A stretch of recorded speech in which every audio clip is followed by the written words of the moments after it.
আসসালামু আলাইকুম। কেমন আছেন সবাই?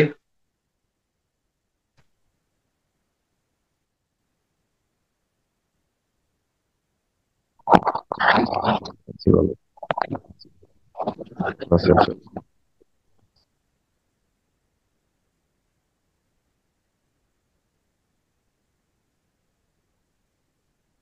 আমরা ইনশাল্লাহ আজকে আলোচনা করব পর্নোগ্রাফি নিয়ন্ত্রণ আইন 2012, প্রকাশজ আইন 1867, তারপরে সরাই আইন 1867 সালের আইন। এই তিনটা আইন আমাদের শেষ। আমরা এখন রিভিশন করব, এই তিন আইনের উপরে রিভিশন করব।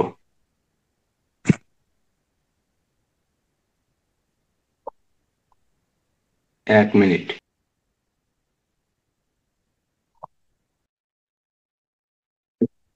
বিসমিল্লাহির রহমানির রহিম। রব্বি জিদনি ইলমা, রব্বি জিদনি ইলমা, রব্বি জিদনি ইলমা। পর্নোগ্রাফি নিয়ন্ত্রণ আইন 5-6টা ধারা পড়ছিলাম, খুব একটা বেশি না। যদি আসে ইনশাল্লাহ ভেতর থেকে আসবে, যতটুকু পড়া হয়েছে তার ভেতর থেকেই আসবে। এখান থেকে বেশিরভাগ এমসিকিউ আসার সম্ভাবনা আছে, তাছাড়া তেমন কোনো প্রশ্ন আসার সম্ভাবনা এখানে নাই। পর্নোগ্রাফি নিয়ন্ত্রণ আইন 2012 সালের আইন। ধারা এক, এক ধারায় বলা হয়েছে পর্নোগ্রাফি নিয়ন্ত্রণ আইন 2012 সালে পর্নোগ্রাফি নিয়ন্ত্রণ আইন নামে পরিচিত হবে, অর্থাৎ এই আইনটা পর্নোগ্রাফি নিয়ন্ত্রণ আইন নামে পরিচিত হবে। ধারা দুই, দুই ধারায় বলা আছে বিভিন্ন বিষয়ের সংজ্ঞা। এখানে আমরা দুইটা সংজ্ঞা পড়ছিলাম, ধারা দুইয়ের গ পর্নোগ্রাফি, আর ধারা দুইয়ের ঘ পর্নোগ্রাফি সরঞ্জাম। তো পর্নোগ্রাফি বলতে কি বোঝায় আর পর্নোগ্রাফি সরঞ্জাম বলতে কি বোঝায় আমাদের জানা আছে। ধারা দুইয়ের গ পর্নোগ্রাফি, পর্নোগ্রাফি বলতে বোঝায় যৌন উত্তেজনা সৃষ্টিকারী, অর্থাৎ মানবদেহে যৌন উত্তেজনা সৃষ্টি করে এমন কোন স্থির চিত্র, ভিডিও চিত্র, এমন কোন চিত্র, এমন কোন অঙ্কন, বা এমন কোন নৃত্য, বা এমন কোন অভিনয় শিল্পী, এমন এমন কোন অভিনয়, অথবা এমন কোন কথা বা এমন কোন সংলাপ যা মানবদেহে কি করে, যৌন উত্তেজনার সৃষ্টি করে।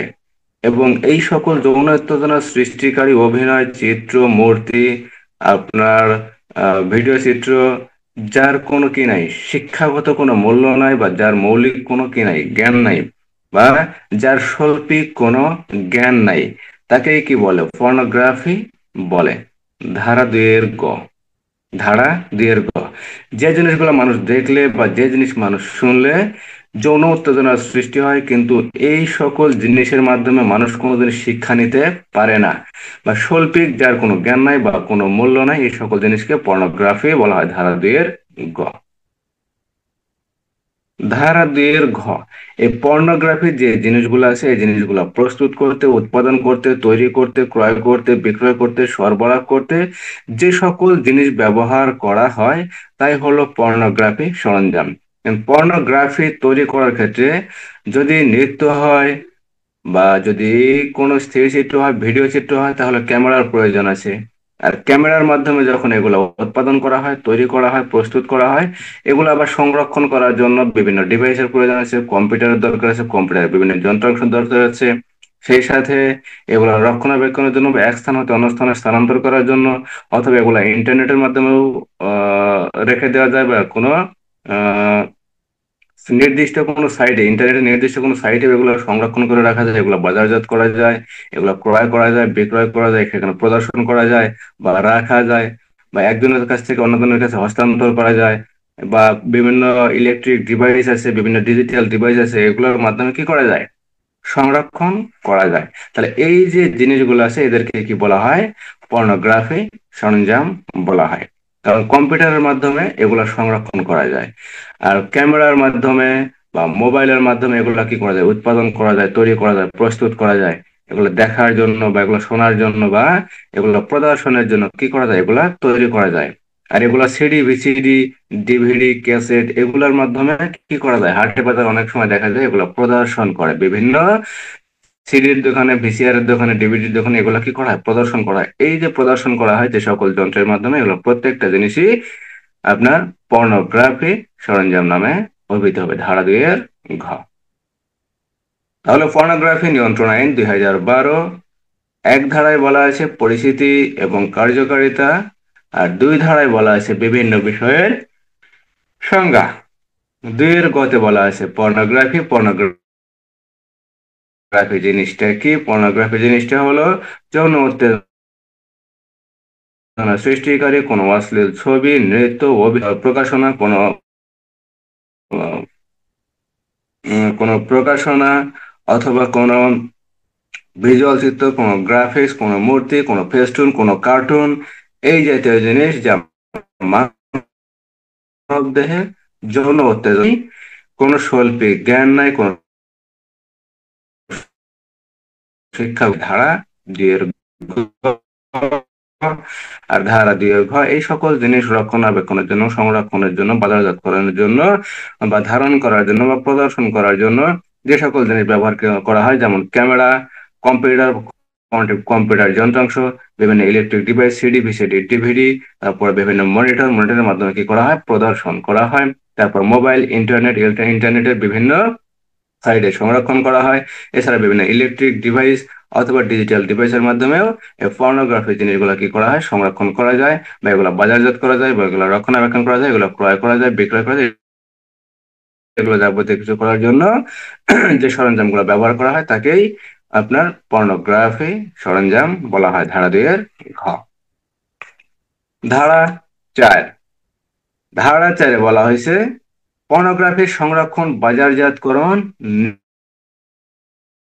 নিষিদ্ধ, অর্থাৎ করতে পারবে না, বহন করতে পারবে না, নিজের নিয়ন্ত্রণে রাখা বা প্রদর্শন করতে পারবেন না, ধারা 4। তাহলে 4 ধারায় বলা হয়েছে কি, পর্নোগ্রাফি নিয়ন্ত্রণ আইনে,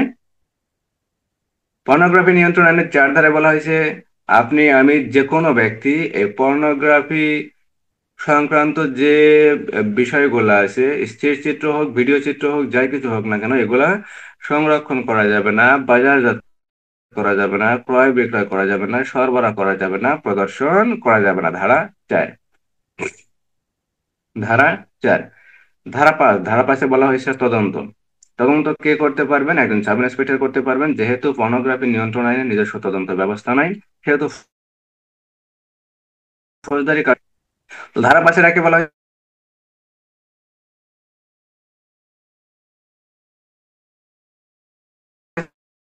একজন সাব ইন্সপেক্টর বিধি অনুসরণ করে তদন্ত কার্যক্রম সম্পন্ন করবেন। ধারা 5-2,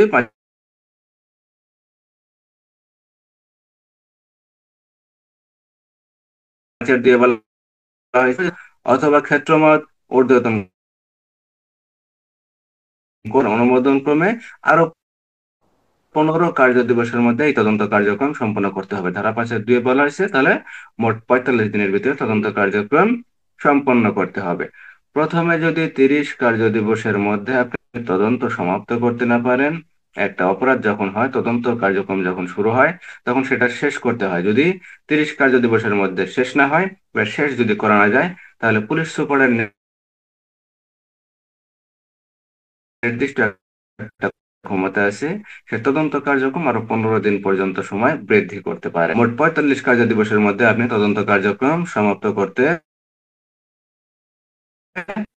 পারবেন। ধারা 5 অতিরিক্ত 15 কার্য দিবসের মধ্যেও তদন্ত করা সম্ভব না হয়, তাহলে আদালতের অনুমোদন ক্রমে, পরবর্তীতে আদালতের অনুমোদন ক্রমে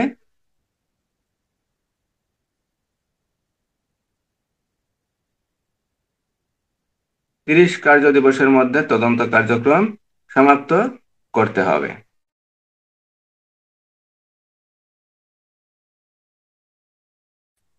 ধারা 5-3, আমার কথা শোনা যায়? শোনা যাচ্ছে স্যার। নেটের মনে হয় ঝামেলা করতে পারি, বোঝা যায়। ধারা 6, ধারা 6 দুই, ধারা 6-3। ধারার প্রয়োজন হয় সেখানে তল্লাশি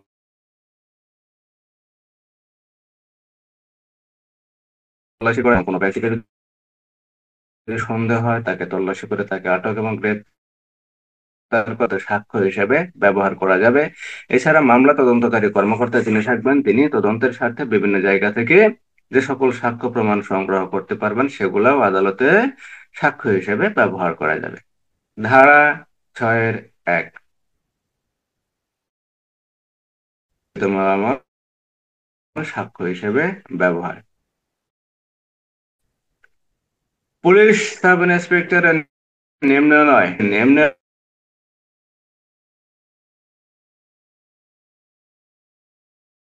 নয় বা ক্ষমতাপ্রাপ্ত অন্য কোনো অফিসার দ্বারা সরকার কর্তৃক ক্ষমতাপ্রাপ্ত অন্য কোনো অফিসার দ্বারা ফৌজদারি কার্যবিধির বর্ণিত পদ্ধতি অনুসরণ করে কোনো স্থান পর্নোগ্রাফি সংক্রান্ত কোনো কিছু আছে করা যাবে। যদি কোনো ব্যক্তিকে সেখানে সন্দেহ হবে, তার দেহ তল্লাশি করে যাবে, তার কাছে যা কিছু পাওয়া যাবে তা আটক করা যাবে এবং ওই ব্যক্তিকে গ্রেপ্তার করা যাবে। ধারা 6-1। ধারা 6-2 তল্লাশি করে জব্দকৃত সফট কপি কম্পিউটার যন্ত্রাংশ ইলেকট্রিক ডিভাইস অথবা মোবাইল সংক্রান্ত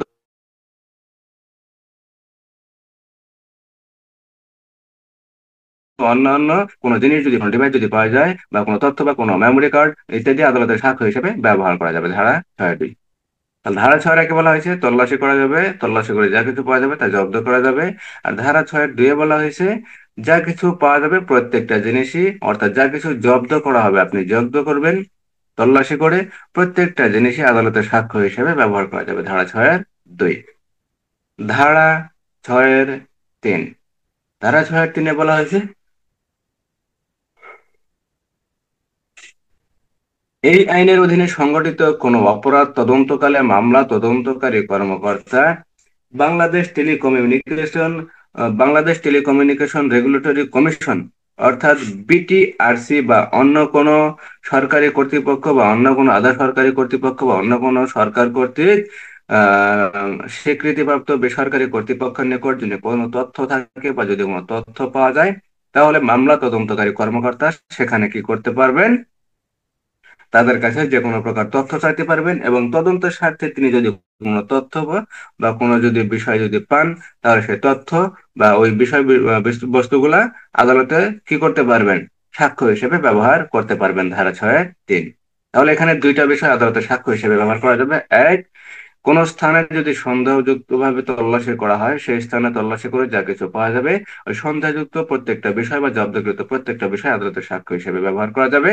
আর 6-3 বলা হয়েছে মামলা তদন্তকারী কর্মকর্তা মামলা তদন্তের স্বার্থে বিভিন্ন ইন্টারনেটের যে অফিসগুলো আছে সেই অফিস থেকে যদি কোনো তথ্য যদি সরবরাহ করতে পারেন, যেমন BTRC Bangladesh telecommunication regulatory commission, সেই সাথে অন্যান্য ইন্টারনেট প্রোভাইডার যারা থাকবেন বা বৈধ ভিআইপি সার্ভিস প্রোভাইডার যারা থাকবেন, সরকারি বা আধা সরকারি বা বেসরকারি যাই হোক না কেন, বা লাইসেন্স প্রাপ্ত অন্য কোনো উপযুক্ত কর্তৃপক্ষের নিকট যদি কোনো তথ্য যদি পান মামলা তদন্ত করার ক্ষেত্রে তাহলে প্রত্যেকটা তথ্য আদালতের সাক্ষ্য হিসেবে তদন্তকারী কর্মকর্তা ব্যবহার করতে পারবেন। ধারা 6-3।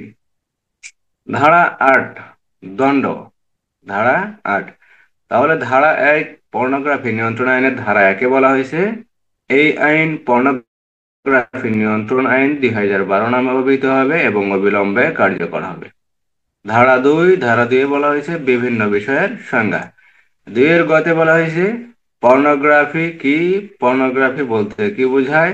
আর 2-এর ঘতে বলা হয়েছে পর্নোগ্রাফি সরঞ্জাম বলতে কি বোঝায় বা পর্নোগ্রাফি সরঞ্জাম কি।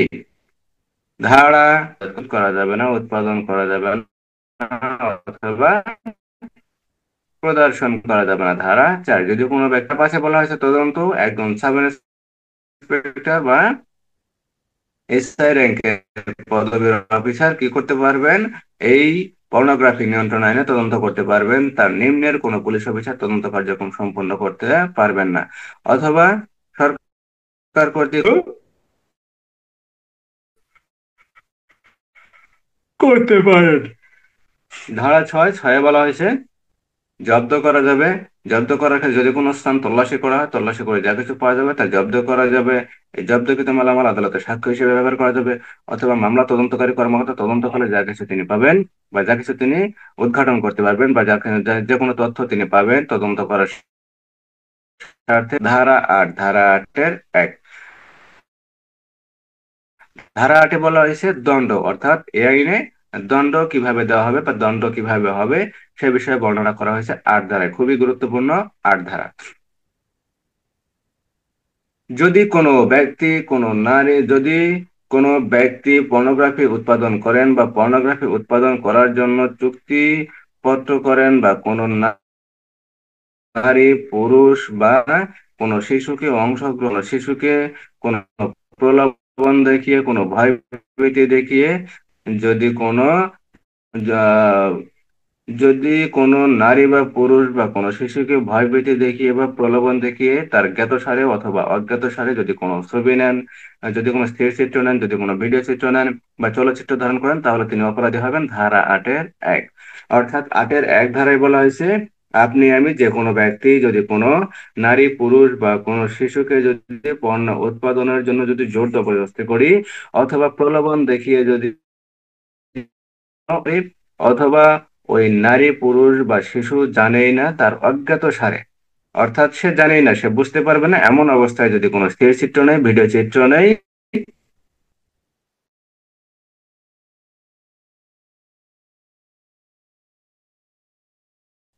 অথবা চলচ্চিত্র। 8-2 ধারায় বলা হয়েছে যদি কোনো ব্যক্তি পর্নোগ্রাফির মাধ্যমে অন্য কোনো ব্যক্তির সামাজিক অথবা ব্যক্তি মর্যাদা হানি করেন, ব্যক্তি মর্যাদা হানি করেন বা ভয়ভীতির মাধ্যমে অর্থ দান। মোট কথা এখান থেকে একটা প্রশ্ন আসতে পারে যে খ নামক একজন ব্যক্তির সামাজিক সে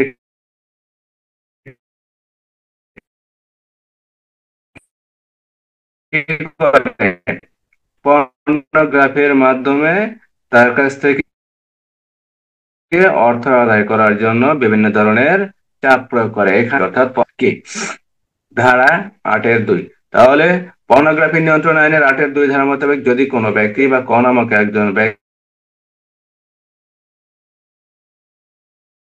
খ নামক ব্যক্তির মানহানি করার জন্য বা সামাজিক জ্ঞাতসারে অথবা অজ্ঞাতসারে যদি কোনো পর্নোগ্রাফির সংখ্যা যদি তার সামাজিক ও ব্যক্তি মর্যাদা হানি করার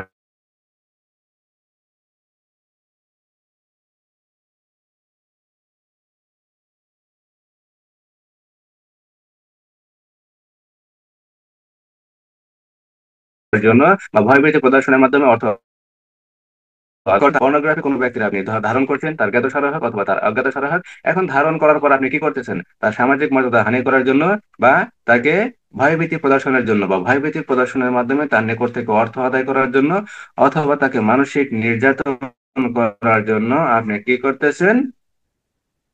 তাকে জ্ঞাতসারে অথবা অজ্ঞাতসারে পর্নোগ্রাফির মাধ্যমে তাকে মানসিক নির্যাতন করতেছেন। অর্থাৎ আপনি যে ভিডিও চিত্র ধারণ করছেন বা স্থির চিত্র ধারণ করছেন, অথবা কোনো ছবি উঠাইছেন, অথবা কোনো চলচ্চিত্র ধারণ করছেন, এখন এই চলচ্চিত্র ধারণ করা নিয়ে তাকে কি করতেছেন?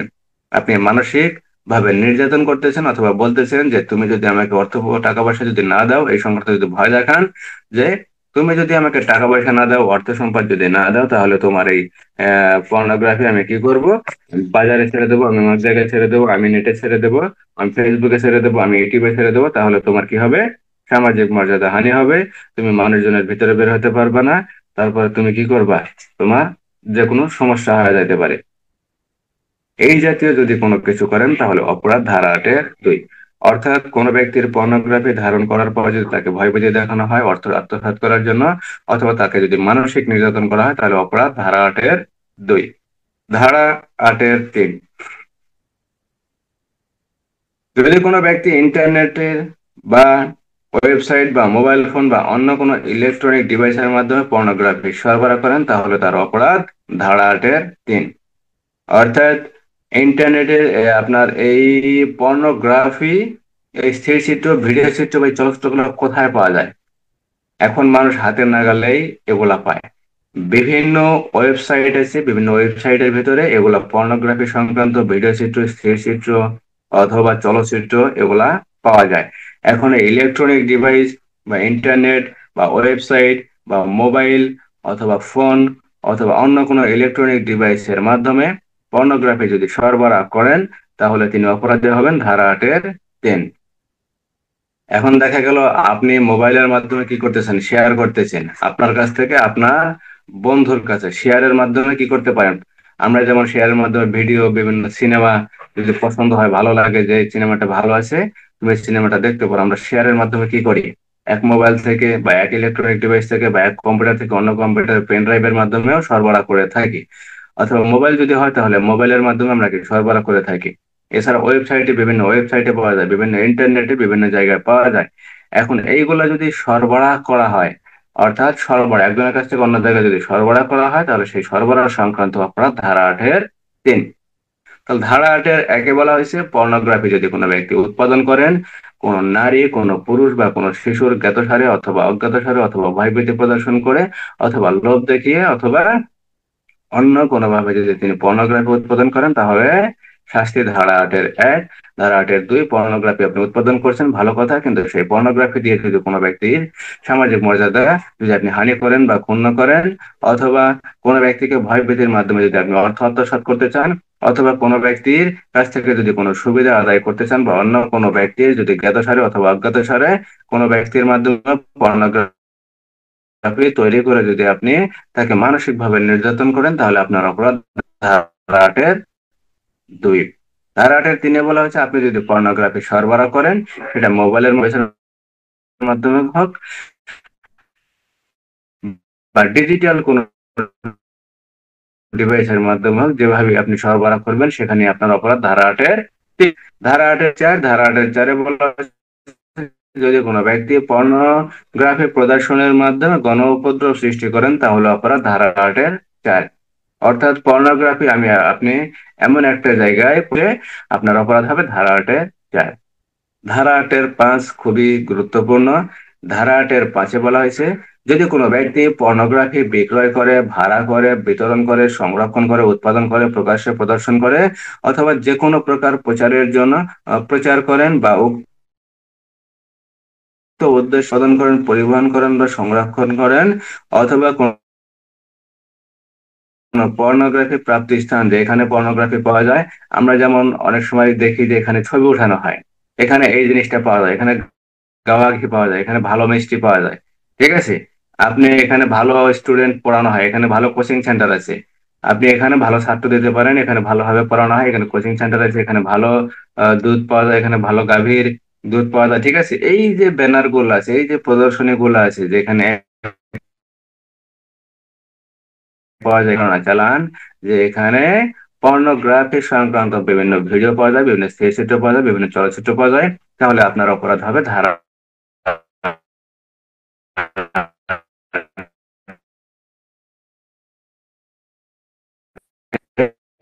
৮-এর পাশে করে বা বিতরণ করে। আপনার এই সিডি, ভিসিডি, ডিভিডি গুলো আগে গ্রাম অঞ্চলে ভাড়া হতো এবং বিভিন্ন পর্নোগ্রাফি সংক্রান্ত যে ভিডিও গুলো আছে, বিভিন্ন সিডি,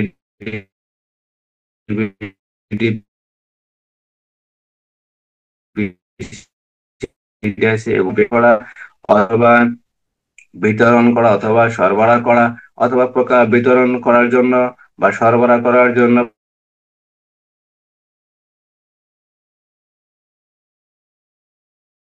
বা বিক্রয় করার যে বিভিন্ন চিত্র পাওয়া যায়, তাহলে আপনি ৮-এর ৫ ধারা অনুযায়ী অপরাধী হবেন। ধারা ৮-এর ৫, ধারা ৮-এর ৫। আর ধারা ৮-এর ৬-এ বলা হয়েছে ব্যক্তি কোনো শিশুর নিকট পর্নোগ্রাফি সরবরাহ করেন, শিশুর নিকট পর্নোগ্রাফি যদি বিক্রয় করেন বা শিশুর নিকট যদি মুদ্রণ করেন বা প্রকাশনা করেন বা শিশু সংক্রান্ত পর্নোগ্রাফি যদি তৈরি, শিশু সংক্রান্ত পর্নোগ্রাফি পাওয়া যায়, তাহলে আপনার অপরাধ হবে ধারা ৮-এর ৬। ধারা 8-এর 6। তাহলে ধারা 8-এর 5-এ বলা হয়েছে আপনি যদি পর্নোগ্রাফি বিক্রয় করেন, পর্নোগ্রাফি তৈরি করেন, সরবরাহ করেন, বিতরণ করেন, তাহলে আপনার অপরাধ হবে ধারা 8-এর 5। আপনি এই পর্নোগ্রাফি সংক্রান্ত যদি বিজ্ঞাপন দেন বা প্রচার প্রচারণা চালান যে আমার এই দোকান থেকে পর্নোগ্রাফি পাওয়া যায়, তাহলে আপনার অপরাধ ধারা 8-এর 5।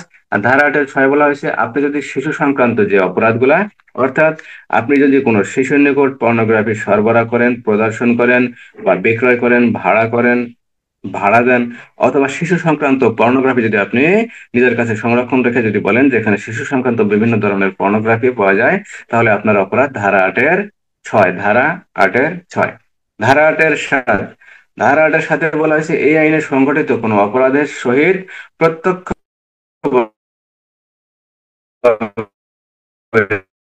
জড়িত সহায়তাকারী ব্যক্তি প্রত্যেকে একই দণ্ডে দণ্ডনীয় হবে। অর্থাৎ ক্ষেত্রে, প্রদর্শন করার ক্ষেত্রে, বিক্রয় করার ক্ষেত্রে,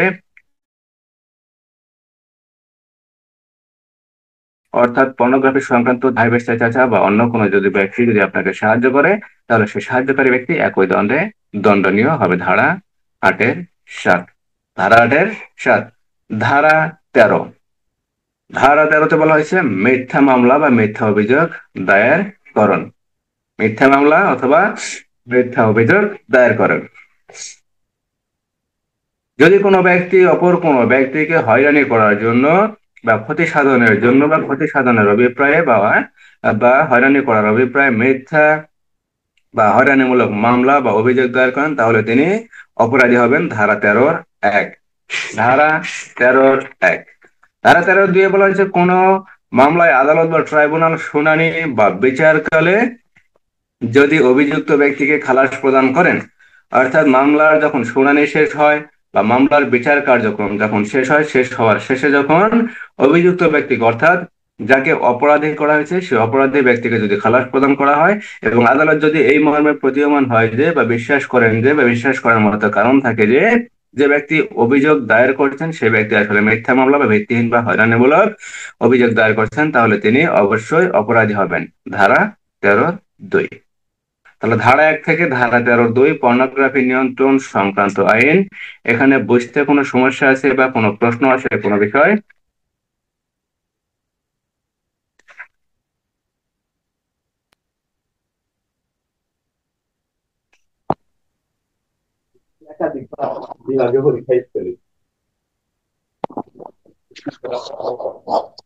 আর ভাই নামুল ভাই, সমস্যা নাই স্যার।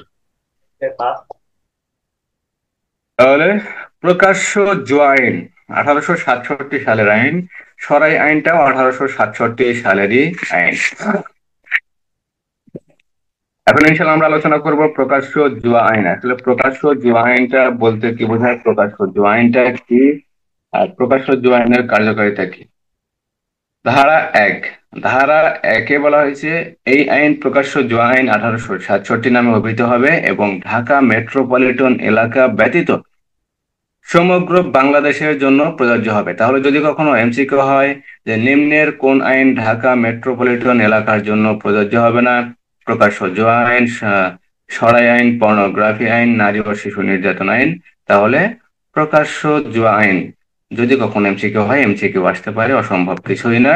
যদি এমসিকিউ আসে তাহলে দেবেন প্রকাশ্য জুয়া আইন ঢাকা মেট্রোপলিটন এলাকার জন্য প্রযোজ্য হবে না। ধারা 1। ধারা 1-এ বলা আছে সাধারণ ক্রীড়া ভবন সংক্রান্ত সংজ্ঞা। যেখানে মানুষ কি করে, এই জুয়া সংক্রান্ত কার্যক্রম চালায় অথবা জুয়া সংক্রান্ত কোনো খেলাধুলা করে, সেই জায়গাটা বা সেই ঘর, সেই বাড়ি, সেই গাড়ি বা সেই স্থান বা সেই প্রাচীর বেষ্টিত স্থান কি হবে, সাধারণ ক্রীড়া ভবন নামে অভিহিত হবে বা তাকে সাধারণ ক্রীড়া ভবন বলা হবে। যদি কখনো সংজ্ঞা হয় যে সাধারণ ক্রীড়া ভবন বলতে কি বোঝায়, তাহলে সাধারণ ক্রীড়া ভবন বলতে বোঝায় যে কোনো ঘর, যে কোনো কক্ষ, যে কোনো তাঁবু বা যে কোনো প্রাচীর বেষ্টিত স্থান বা যে কোনো প্রাঙ্গণ বা যে কোনো গাড়ি অথবা যে কোনো স্থান যেখানে মালিকের বা রক্ষকের অথবা ব্যবহারকারীর মুনাফা বা উপার্জনের জন্য যে কোনো ক্রীড়া সামগ্রী রাখা হয় বা অন্য কোনো কিছু ভাড়া দেওয়া হয় বা অর্থের বিনিময়ে রাখা হয় বা ব্যবহৃত করা হয়, তাকে কি বলা হয়, সাধারণ ক্রীড়া ভবন বলা হয়। অর্থাৎ আপনার কোনো ঘর, আপনার কোনো বাড়ি, আপনার কোনো তাঁবু, আপনার কোনো প্রাচীর বেষ্টিত স্থান বা আপনার কোনো প্রাঙ্গণ, প্রাঙ্গণ বলতে কি বোঝায়, আপনার জায়গার কোনো নির্দিষ্ট একটা স্থান। অথবা আপনার কোনো গাড়ি যদি এই উদ্দেশ্যে আপনি যদি ভাড়া দেন, বা এই উদ্দেশ্যে যদি আপনি কোনো কিছু রাখতে যদি দেন, বা কোনো ব্যক্তিকে যদি থাকতে দেন, যে আপনার কি আপনি লাভবান হবেন, আপনি কিছু মুনাফা পাবেন, আপনি কিছু অর্থ পাবেন, সেই উপায়ে যদি কোনো ক্রীড়া সামগ্রী রাখার জন্য সেখানে যদি দেন, সেখানে তাস হতে পারে, অথবা জুয়া সংক্রান্ত বিভিন্ন যে ক্রীড়া সামগ্রীগুলো আছে এগুলো যদি সেখানে রাখতে দেন, বা সেখানে যদি ওই ব্যক্তিদেরকে খেলাধুলা করতে দেন, তাহলে সেই জায়গাটা ক্রীড়া ভবন নামে অভিহিত হবে, সাধারণ ক্রীড়া ভবন নামে অভিহিত হবে। ধারা 1। ধারা 1। তাহলে ধারা 1 ধারায় বলা হয়েছে সাধারণ ক্রীড়া ভবন বলতে কি বোঝায়? কোনো তাঁবু, কোনো কক্ষ, কোনো ঘর, কোনো বাড়ি, কোনো দালান অথবা দালানের কোনো অংশ বিশেষ বা কোনো প্রাচীর বেষ্টিত স্থান, কোনো প্রাঙ্গণ, কোনো গাড়ি অথবা যে কোনো স্থান যেখানে মালিকের, রক্ষকের বা ভারপ্রাপ্ত ব্যক্তির বা দায়িত্বপ্রাপ্ত ব্যক্তির বা তত্ত্বাবধায়কের মুনাফা অর্জনের জন্য বা মুনাফা উপার্জনের জন্য যে কোনো ক্রীড়া সামগ্রী বা যে কোনো কিছু ভাড়া করতে বা সেখানে রাখতে, অর্থের বিনিময়ে সেখানে রাখতে যদি দেন, তাহলে তো সেটা সাধারণ ক্রীড়া ভবন নামে অভিহিত হবে। ধারা 1। ধারা 3। ধারা 3-এ বলা হয়েছে দণ্ড। ধারা 3-এ দণ্ড। এখানে কার দণ্ড?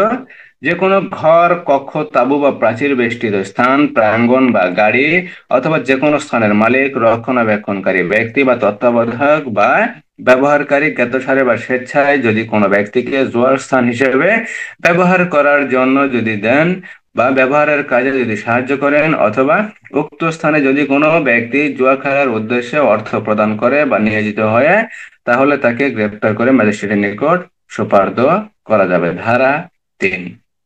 ধারা 3। তাহলে 3 ধারায় বলা হয়েছে কি করা যাবে? এখানে প্রত্যেক ব্যক্তিকেই গ্রেপ্তার করা যাবে। ধারা 3।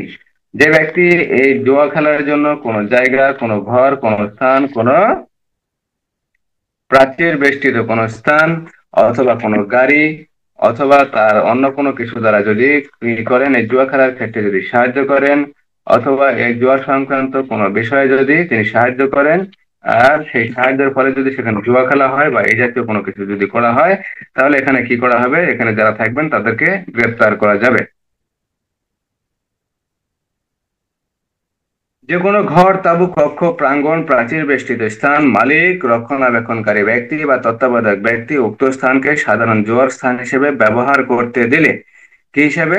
সাধারণ জুয়ার স্থান হিসেবে যদি ব্যবহার করতে দেন, বা জুয়ার স্থান যে খেলাধুলা যে হয় সে খেলাধুলা করার জন্য যদি ব্যবহার করতে দেন, অথবা উক্ত স্থান যদি ব্যবহার করে বা জুয়া খেলার জন্য যদি ব্যবহার করে, বা সাহায্য সহযোগিতা যদি করেন অর্থ দিয়ে বা অন্য কোনো ভাবে যদি সহযোগিতা করেন, এই সহযোগিতা প্রদান করলে কি হবে? উক্ত ব্যক্তি অপরাধী হবে। অর্থাৎ যে ব্যক্তি সহযোগিতা করবেন, এখানে সহযোগিতা করবেন কে? ওই জায়গার মালিক, রক্ষণাবেক্ষণকারী বা তত্ত্বাবধায়ক বা ভারপ্রাপ্ত ব্যক্তি যিনি থাকবেন। অথবা অনেক সময় দেখা যায় যে বাড়ির মালিক দেশের বাইরে থাকে, এখানে রক্ষণাবেক্ষণকারীর দায়িত্বে যিনি থাকেন অথবা যিনি কেয়ারটেকার থাকেন, তিনি কি করেন? কোনো একটা জায়গা তিনি যদি ভাড়া দেন, তাহলে ওই ব্যক্তি কি হবে? অপরাধী হবে। ধারা 3। ধারা 3। ধারা 4 ক্রীড়া ভবনে উপস্থিত থাকার শাস্তি। তাহলে ধারা 1-এ বলা হয়েছে, ধারা 1 একে বলা হয়েছে এই আইন 1867 সালের প্রকাশ্য জুয়া আইন নামে পরিচিত হবে এবং ঢাকা মেট্রোপলিটন এলাকা ব্যতীত সমগ্র বাংলাদেশের জন্য প্রযোজ্য হবে। ধারা 1-এ বলা হয়েছে সাধারণ ক্রীড়া ভবন। সাধারণ ক্রীড়া ভবন বলতে কি বোঝায়?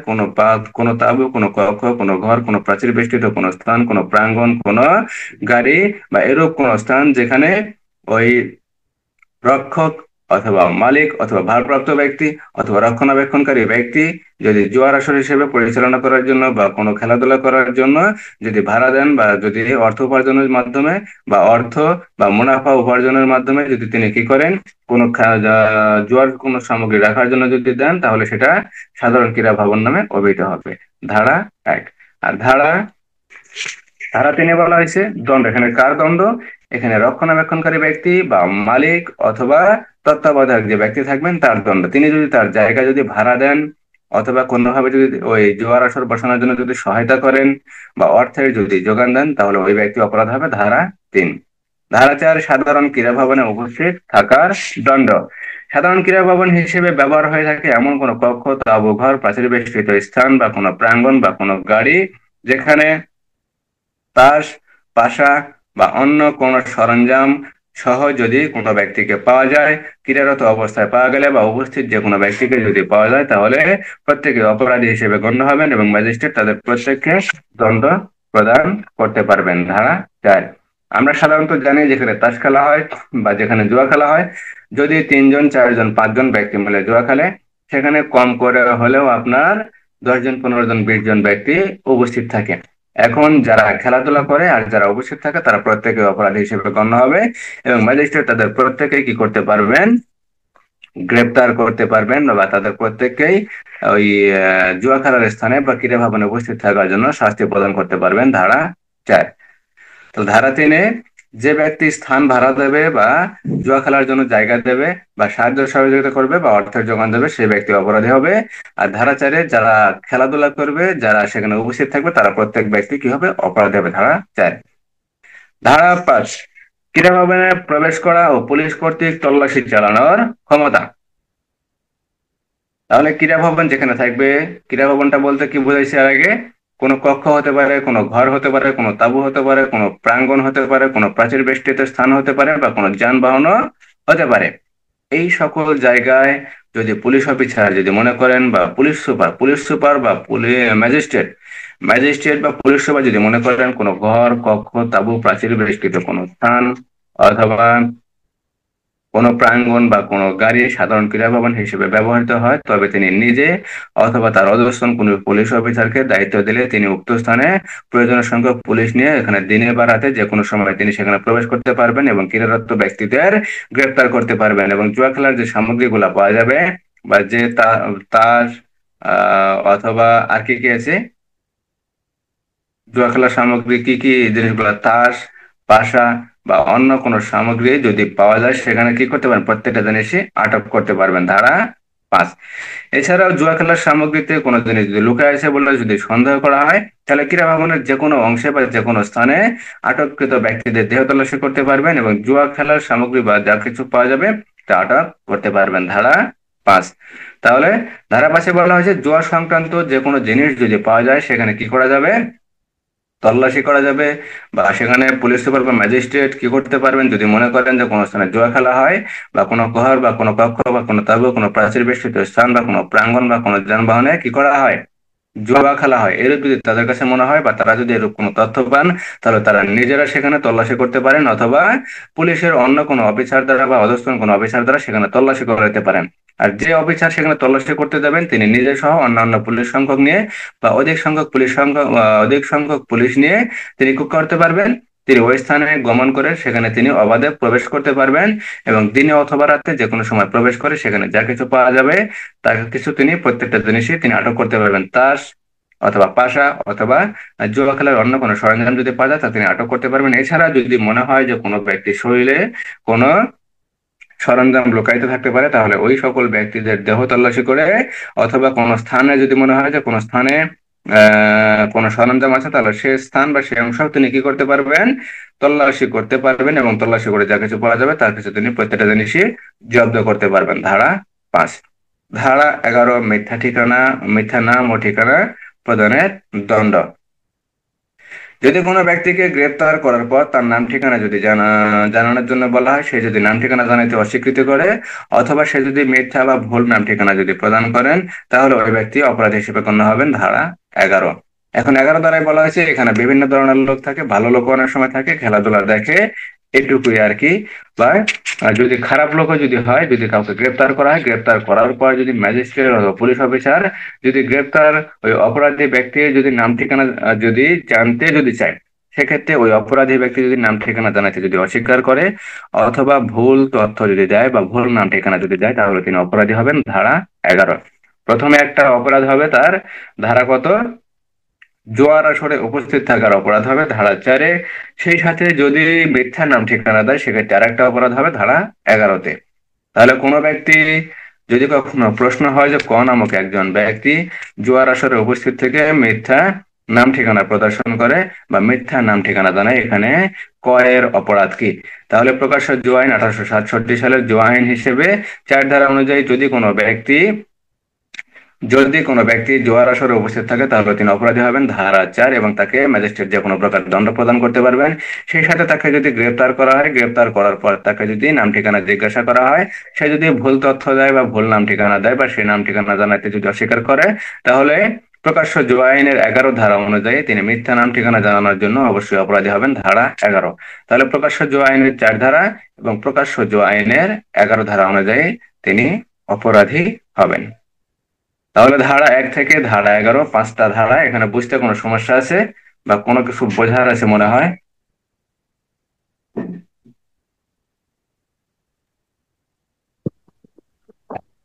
না স্যার, ঠিক আছে। এখানে ধারা একটাই কাজে লাগে, 5 ধারা। 5 ধারা কেন কাজে লাগে? যখন তল্লাশি করা হয় যে কোন কোন ক্ষেত্রে বিনা পরোয়ানায় তল্লাশি করা যায়, তাহলে প্রকাশ্য জুয়া আইনের এই ধারাটা যায়, 5 ধারা, যে যে ম্যাজিস্ট্রেট অথবা পুলিশ সুপার যদি মনে করেন যে কোনো স্থান, কোনো তাঁবুতে, কোনো কক্ষে, কোনো ঘরে বা কোনো প্রাচীর বেষ্টিত স্থানে, কোনো যানবাহনে, কোনো প্রাঙ্গণে কোথাও জুয়ার আসর বসছে বা কোথাও জুয়া সংক্রান্ত খেলাধুলা হয় বা কোথাও জুয়া খেলা হয়, এই সংক্রান্ত যদি কোনো তথ্য পান তাহলে তারা নিজেরা সেখানে প্রকাশ্যে কি করতে পারেন? তল্লাশি করতে পারেন, অথবা অধস্তন অফিসার দ্বারা কি করতে পারেন? সেখানে প্রবেশ করিয়ে তল্লাশি করতে পারেন। এই যে বিনা পরোয়ানায় তল্লাশি, এটা হলো কি? বিনা পরোয়ানায় তল্লাশি করা। এখানে এই বিনা পরোয়ানায় তল্লাশিটা করা যায়। এই তল্লাশির ক্ষেত্রে দিনে বা রাতে যে কোনো সময় সেখানে প্রবেশ করা যায়, এবং যা কিছু পাওয়া যায় ওই সরঞ্জামাদি প্রত্যেকটা জিনিসই আটক করা যায়। এছাড়া যদি মনে হয় যে অন্য কোনো কক্ষে বা অন্য কোনো স্থানে যদি কোনো মালামাল আছে, যদি মনে হয়, তাহলে সেখানেও কি করা যায়? সেখানেও তল্লাশি করা যায়। যদি মনে হয় যে কোনো ব্যক্তির দেহে লুকায়িত আছে, তাহলে ওই সকল ব্যক্তির দেহ তল্লাশি করা যায়। তল্লাশি করে যদি পাওয়া যায় তাহলে প্রত্যেকটা জিনিসই আটক করা যায়। ধারা 5। ধারা 5। তাহলে সাধারণ ক্রীড়া ভবনে প্রবেশ করা এবং পুলিশ অফিসার কর্তৃক সেখানে তল্লাশি করার ক্ষমতা। ধারা 5। আর ধারা 11তে বলা হয়েছে মিথ্যা নাম ঠিকানা জানানোর দণ্ড। মিথ্যা কোনো ব্যক্তি প্রদান করে তাহলে তার দণ্ড ধারা 11। ধারা 11, 1 ধারা থেকে 5 ধারা পর্যন্ত প্রকাশ্য জুয়া আইনের কোনো ধারায় কোনো সমস্যা নাই।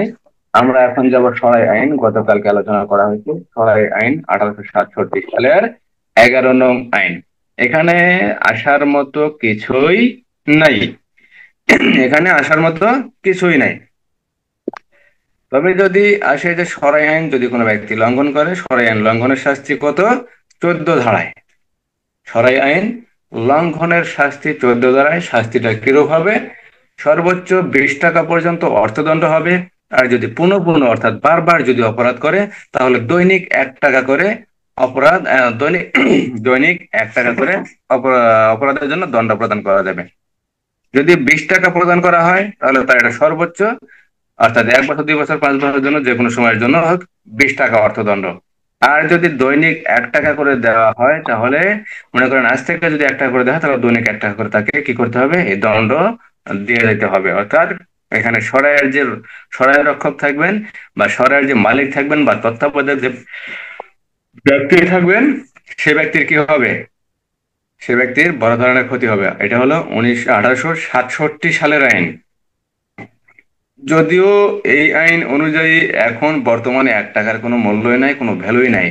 যদি কোনো সরাই রক্ষক এখনো যদি থাকে, এখনো যদি কোথাও সরাইখানা থাকে, তাহলে সেই সরাইখানার রক্ষককে যদি বারবার অপরাধ করার জন্য যদি এই 1 টাকা করে দণ্ড প্রদান করে, এখন তো 1 টাকা অবশ্যই করবে না, যেহেতু সময়ের একটা তারতম্য আছে, প্রায় 160, 70, 80 বছর হয়ে গেছে।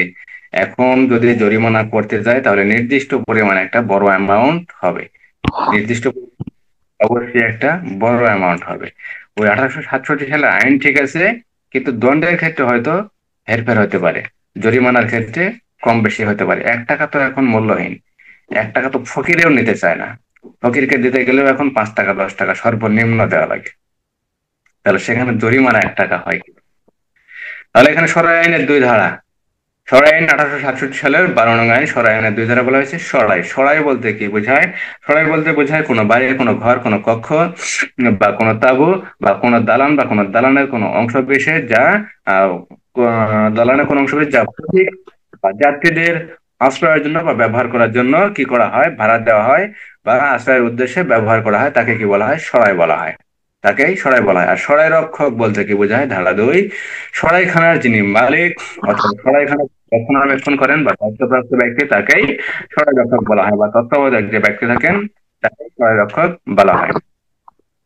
ধারা 3, সরাই রক্ষকগণকে সরাই রেজিস্ট্রেশন করার জন্য নোটিশ দিতে হবে এবং সেই নোটিশের ভিতরে সরাই রেজিস্ট্রেশন সংক্রান্ত নির্দেশনাও প্রদান করতে হবে। কে করবেন? জেলা ম্যাজিস্ট্রেট করবেন। কিভাবে করবেন? জেলা ম্যাজিস্ট্রেট যে জেলায় সরাই অবস্থিত বা সরাইখানা যে জেলায় অবস্থিত সেই জেলার ম্যাজিস্ট্রেট কি করবেন? রেজিস্ট্রেশন করার জন্য ওই ব্যক্তিকে, যার সরাই আছে, ওই ব্যক্তিকে নোটিশ দিবেন যে ভাই আপনাকে এই নোটিশটা দেওয়া হলো, আপনি এই নোটিশ মোতাবেক, নোটিশ যখন আপনি পাবেন, নোটিশ পাওয়ার সাথে সাথে আপনি কি করবেন? সরাই রেজিস্ট্রেশন করে নেবেন। সরাই রেজিস্ট্রেশন করার জন্য যে নির্দেশনা, সেই নির্দেশনা তিনি ওই নোটিশের ভিতরে উল্লেখ করে দেবেন। ধারা 3।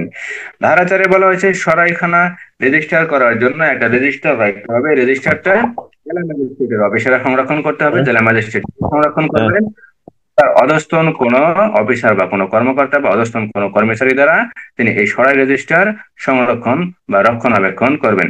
এই সরাই রেজিস্টারে এই সরাই সংক্রান্ত যে রেজিস্টার আছে, এই রেজিস্টারে রেজিস্ট্রিভুক্ত করার জন্য কোনো ফি প্রদান করা লাগবে না বা কোনো টাকা প্রদান করতে হবে না। ধারা 4।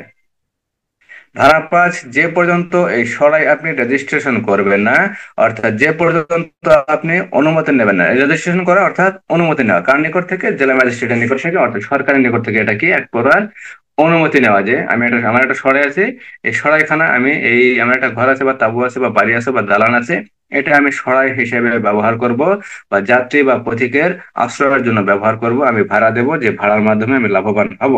এই উদ্দেশ্যে আমি কি করব? সরাইখানা করব। এবং সরাইখানা করার জন্য আপনাকে কি করতে হবে? রেজিস্ট্রেশন করতে হবে। এই রেজিস্ট্রেশন আপনি যে পর্যন্ত না করবেন বা অনুমতি জেলা ম্যাজিস্ট্রেটের যে পর্যন্ত আপনি না নেবেন, অনুমতি নেওয়ার একটাই পন্থা রেজিস্ট্রেশন করতে হবে। যদি আপনি রেজিস্ট্রেশন না করেন সে পর্যন্ত আপনি ওই পথিক বা যাত্রীদের আশ্রয় প্রদান করতে পারবেন না। ধারা 5। তাহলে ধারা 2-এ বলা হয়েছে সরাই বলতে কি বোঝায় এবং সরাই রক্ষক বলতে কি বোঝায়। ধারা 3, সরাই রক্ষকগণকে যে জেলায় সরাইখানা আছে সে জেলার সরাই রক্ষকগণকে কি করতে হবে? নোটিশ দিতে হবে এবং তাদেরকে সরাই রেজিস্ট্রেশন করার জন্য নির্দেশনাও দিতে হবে। ধারা 4, সরাই রক্ষকগণ সরাই রক্ষকগণের নাম ঠিকানা কি করার জন্য? লিপিবদ্ধ করার জন্য বা তাদের সঠিকভাবে নাম ঠিকানা কি লিখে রাখার জন্য, বা তাদেরকে কতজন, একটা জেলায় কতজন সরাইখানা আছে বা কতজনের সরাই আছে সেই বিষয়টা জানার জন্য, সুন্দরভাবে বোঝার জন্য একটা রেজিস্ট্রেশন সংরক্ষণ করতে হবে। এই রেজিস্ট্রেশন জেলা ম্যাজিস্ট্রেট নিজে সংরক্ষণ করবেন অথবা তার অফিসের কোনো অধস্তন কর্মচারী বা কর্মকর্তা দ্বারা কি করবেন? এই সরাই রেজিস্টার রক্ষণাবেক্ষণ করবেন এবং সরাই রেজিস্ট্রারে কি করবেন? প্রত্যেকের, অর্থাৎ সরাই সংক্রান্ত যারা থাকবে তাদের প্রত্যেকের কি করতে হবে? নাম সেখানে রেজিস্ট্রি করতে হবে। এই রেজিস্ট্রি সংক্রান্ত কোনো প্রকার খরচ লাগবে না বা কোনো প্রকার টাকা দিতে হবে না বা কোনো প্রকার ফি প্রদান করতে হবে না। ধারা 4। ধারা 5-এ বলা হয়েছে আপনার সরাই আছে, আপনি যদি সরাই রেজিস্ট্রেশন না করেন, রেজিস্ট্রেশন না করা পর্যন্ত আপনি এই সরাইখানায় কোনো যাত্রী বা কোনো পথিককে কি আশ্রয় দিতে পারবেন না। ধারা 5। ধারা 12, সরাই অপরিচ্ছন্ন রাখার শাস্তি। আপনি যদি সরাই অপরিচ্ছন্ন রাখেন তাহলে আপনি 14 ধারা অনুযায়ী দণ্ড প্রদান করা যাবে, অথবা জেলা ম্যাজিস্ট্রেট যদি মনে করেন যে না, এখানে দণ্ড প্রদান করার প্রয়োজন নাই, সরাই যেহেতু অপরিষ্কার অপরিচ্ছন্ন আছে, এই সরাই অপরিষ্কার অপরিচ্ছন্ন থাকার কারণে এটা পরিষ্কার করা যেতে পারে। এখানে ম্যাজিস্ট্রেট যদি মনে করেন যে না, পরিষ্কার করা যায়, তাহলে তিনি অন্য কোনো লোকের মাধ্যমে সেটা পরিষ্কার করতে পারেন এবং পরিষ্কার করার পর যে পরিমাণ টাকা লাগবে বা যে পরিমাণ ব্যয় হবে সে ব্যয়ভার ওই মালিকের নিকট থেকে বা তত্ত্বাবধায়কের ব্যক্তির নিকট থেকে বা রক্ষণাবেক্ষণের যিনি দায়িত্বে থাকবেন তার নিকট থেকে তিনি আদায় করতে পারবেন। ধারা 12। ধারা 14-তে বলা হয়েছে সরাই আইন লঙ্ঘনের শাস্তি। ওই তো শাস্তি কোনটা? সর্বোচ্চ 20 টাকা জরিমানা। আর যদি পুনঃ পুনঃ অপরাধ হয় তাহলে দৈনিক 1 টাকা হারে অর্থদণ্ড আদায় করা যাবে বা জরিমানা তাকে দেওয়া যাবে। এছাড়া অন্য আইনে যদি অন্য কোনো অপরাধ যদি হয় সেখানে সে আইন অনুযায়ী ব্যবস্থা গ্রহণ করা যাবে। ধারা 14। ধারা 15, অযোগ্যতা। যখন কোনো সরাই রক্ষক অথবা তত্ত্বাবধায়ক সরাই সংক্রান্ত 3 বার অপরাধ করবে এবং অপরাধ করার পর দণ্ডপ্রাপ্ত হবে, দণ্ডপ্রাপ্ত হলে তার সরাই রক্ষক হিসেবে তিনি অযোগ্যতা হবেন এবং তার পরিবর্তে অন্য কোনো ব্যক্তিকে সরাই রক্ষক হিসেবে কি করা যাবে? ব্যবহার করা যাবে বা সরাই রক্ষকের দায়িত্ব প্রদান করা যাবে, কিন্তু ওই ব্যক্তিকে আর সরাই রক্ষকের দায়িত্ব দেওয়া যাবে না, কারণ তিনি 3 বার দণ্ডপ্রাপ্ত হওয়ার পর তিনি কি হচ্ছেন? তার লাইসেন্সটা বাতিল করা যাবে। অথবা ম্যাজিস্ট্রেট যদি মনে করে যে না, তাকে ক্ষমা করে দেওয়া যায়, ক্ষমা করে দিতে পারেন। সেই ক্ষেত্রে ক্ষমা করার স্বার্থে তিনি কি করবেন, বিভিন্ন প্রকারের শর্ত বা শর্ত সাপেক্ষে তাকে নতুন করে ওই রেজিস্ট্রেশন করে দিতে পারেন, ধারা 15। অর্থাৎ যদি ওই ব্যক্তি যদি মনে করে মাত্রাটা ক্ষমা টমা যদি চায়, তাহলে সেক্ষেত্রে কি করে দেবে, তাকে আবার একটা সুযোগ দেওয়া যেতে পারে। সেই যে সুযোগ দেওয়ার ক্ষেত্রে অবশ্যই উপযুক্ত শর্তে তাকে লাইসেন্স প্রদান করতে হবে। যে শর্তগুলো দিলে তিনি আর পুনরায় কোনো অপরাধ করতে পারবেন না, বা তিনি যদি পুনরায় কোনো অপরাধ করেন তাহলে তাকে বড় ধরনের শাস্তি প্রদান করা যাবে। অর্থাৎ যেহেতু 1867 সালের আইন, তখন অন্য কোনো বড় ধরনের অপরাধের ক্ষেত্রে যদি 1 টাকা যেমন আছে, দৈনিক 1 টাকা, সেখানে যদি ম্যাজিস্ট্রেট যদি চায় যে না 1 টাকা না 2 টাকা 3 টাকা করে জরিমানা করা হবে তুমি যদি পুনরায় অপরাধ করো, সেক্ষেত্রে ম্যাজিস্ট্রেট বিভিন্ন ধরনের দণ্ড প্রদান করতে পারেন, অর্থাৎ বিভিন্ন শর্ত সাপেক্ষে তাকে লাইসেন্স প্রদান করতে পারেন। ধারা 15। ধারা 2 ধারা থেকে 15 ধারা পর্যন্ত সরাই সংক্রান্ত আইন।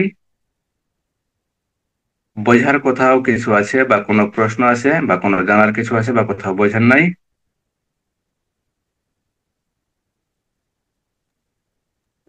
নাই স্যার। সমস্যা নেই। আচ্ছা। কোনো সমস্যা আছে বুঝতে?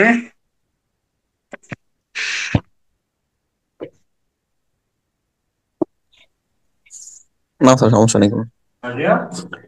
আগামীকাল থেকে ইনশাল্লাহ ক্লাস হবে সড়ক পরিবহন আইন। আগামীকাল থেকে সড়ক পরিবহন আইন মোটামুটি 70-80টার বেশি ধারা পড়া লাগবে।